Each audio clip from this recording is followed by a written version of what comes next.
up, guys? Welcome back to another video. I can't even remember what video this is, but we're gonna roll with it. So the past videos have kind of been updates and introductions into the $1,000, $5,000 challenge and stuff like Tastyworks and that kind of thing. So I'm just gonna give you a real quick update to the $1,000, $5,000 challenge. So the funds finally transferred yesterday, I believe, is when they fully became usable in Tastyworks. So I had been trading with a little bit before then, and I had managed to make like $40 here and like $12 there. But this morning, for any of you who were paying attention to SPY, today's the 12th. The night of the 11th rolling into this morning, which is the morning of the 12th, SPY just basically skyrocketed overnight. And unfortunately, I was in a put for SPY, and because it was only $1,000 account, I didn't really hedge much, and I didn't really counter on the other side, on the call side, which was my bad. But just since it was such low capital, I was trying to make significant trades, swing trades, so that I could bump that account up to 2,000, so it would open me up to other trading strategies, which is kind of how Tastyworks. That probably doesn't make sense, but that's how Tastyworks works. When you get to account balance of 2,000, it opens up the ability to use all kinds of trading strategies.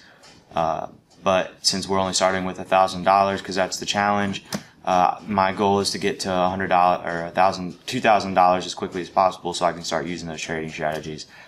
Unfortunately, I ended up losing, I think, like $80 or $90 or $100. So now my balance is around like the 900 area, so I have a little bit of catching up to do. Which brings me to the next thing. For anyone who doesn't know, there's this thing called Upwork. And while the name of this YouTube channel is Dead Stick Investing, I'm going to...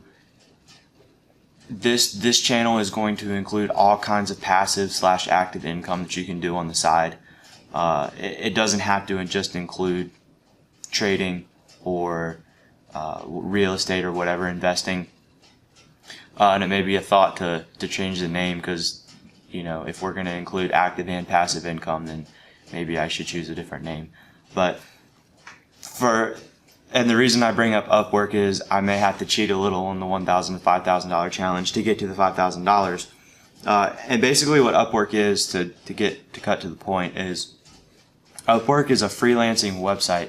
And I've been doing a lot of reading about it lately, and I've been doing a lot of research on it. And basically what Upwork is you create a profile, you list your skills, you take and pass tests to qualify, and then on your free time, you are hired by online employers who can delegate tasks to you. And it's tasks of all different kinds. So it could be for your business, it could be for your website, it could be for, whatever. It could be writing blog posts, managing Instagram accounts, managing Facebook accounts, all that kinds of stuff, and they'll pay you per job. They'll also pay you per hour, they'll also pay you at a fixed price. It just depends. And basically what you do is you sign up, it's free. You create a profile, you list your skills, you become attractive to, from a business standpoint, to others who are looking at you. And on part-time or full-time or however you choose to do it, you'll get paid per the jobs that you do. So I'm going to officially include Upwork into the $1,000, $5,000 challenge. I know that's kind of cheating, but my goal is to hit the $5,000, and if I need a little bump by doing some jobs on the side online, I think it'd be beneficial, so I could track that and show you guys too, so that you guys can do the same thing. So I'm going to shut up for now and let Alan talk. Everyone who, just for anyone who's just getting on this, or this may be the first time you're watching these videos, we're not professionals, we're learning. So just because we say something doesn't mean it's true, and just because we say something doesn't mean that you should abide by it. So we're learning just like you guys. We're just videotaping it for fun. So yeah, right, I'll let you talk. So this past week I had He's also participating in the $1,000 to $5,000 challenge, but he started with. Didn't you start with $10? Yeah, he started with a smaller scale. Yeah, smaller scale. Yeah. So this last week was kind of bad, to be honest. I'm pretty much 0-2 for the options that I bought. You know, I have about, like I said last video, I have about maybe, I guess, almost 2 months of investing experience at this point. So I really shouldn't be, playing around with options at this point, especially when you have such a low amount of money where you can barely, you're limited to the options you can buy in the first place, So I think what a lot of people like me would do is they get enticed by all these old 1 cent puts, 3 cent puts, because, oh, hey, I can buy that, but, what good is it if it goes in the other direction, So I think it's a very important skill where you find yourself consistently making accurate predictions about, which way it's going to go. So a thing I started doing is I'm looking at about maybe 8 to 10 just penny stocks right now. And I'm just, drawing out the lines, trying to make my predictions and checking day by day to see, which way it goes, if I was right, if I was wrong, how off I was. So another thing I want to add is today, one of the stocks I invested in went up 24%, which is very good. I've been tracking it for about a month. It went up 59% just this month. But I only had about 1 share, and it was maybe like $2 a share, So if I had put more money in, I could have made more, but I didn't know at the time that it was going to go up. So it had, just as much of a chance to go up as it did go down. It could have went down, 24%. So I think a good point is just not to get greedy. I think Nate was talking about at one point, just, take whatever you get. Don't get greedy. Don't stay in it. Don't add in more once you see a little bit of progress, because it could be a little and then it could just drop down. So, and again, it went up 24% today. What do you think it's going to do next week? If it's so hyperinflated that's way up here, it's probably going to do what? It's going to drop. So, that's something to keep in mind as well. I agree.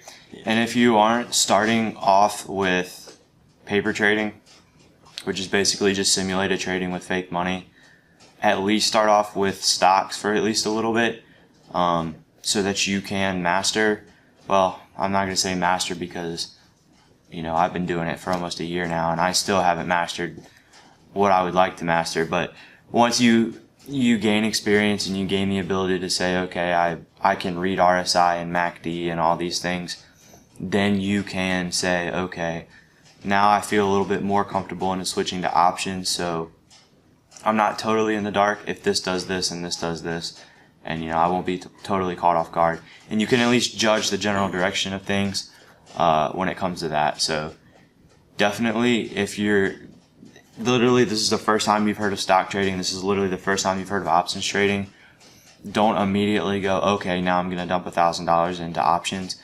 That is the best way to lose $1,000, literally probably within a week.